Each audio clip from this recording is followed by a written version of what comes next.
Porsche has brought us to the Austrian Alps to try out its new four-wheel drive 911. Now it might be the wrong car up the wrong Alp, but hopefully it won't be reminiscent of the Italian job when I come around the corner and have to swerve around a badly parked digger.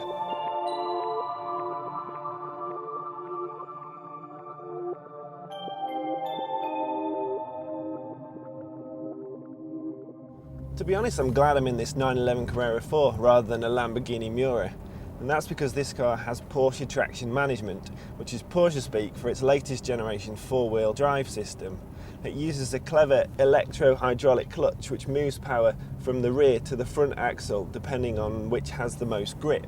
It's very smooth and does it in just 100 milliseconds. In fact, the movement of power is so smooth on this car that Porsche has actually had to add a new graphic which shows you in real time which axle the power is being fed to.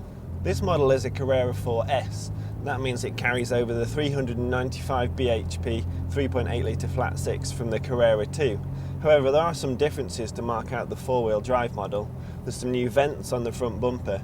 The main change is 45mm of extra width at the rear with more flared rear wheel arches and also 10mm wider rear tyres, which only adds to the grip that's available from the four-wheel drive system.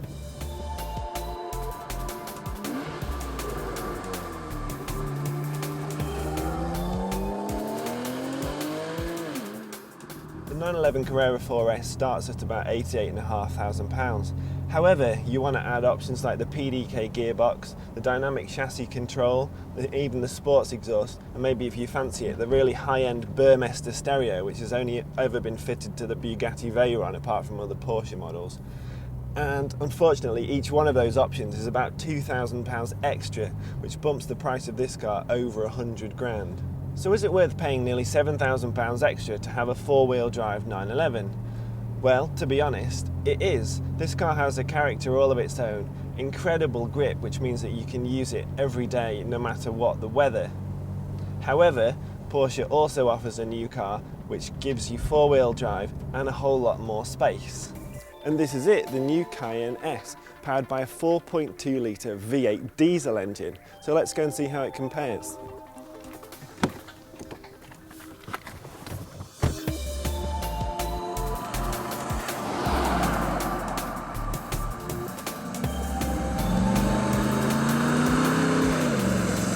The V8 produces 376 bhp, which is fine, but the real headline figure is 850 Nm of torque, which means that it produces more torque than a Cayenne Turbo, and that translates to some truly staggering acceleration, which is only helped by the same Porsche traction management system that the 911 has. This car also comes complete with an 8-speed automatic gearbox instead of the PDK that our car had before. So which of Porsche's four-wheel drive cars should you go for? Well, as much as it pains me to say it, the Cayenne seems to make a heck of a lot more sense. It costs 58 grand, it's got a lot more space in here, and in the real world it's probably just as fast.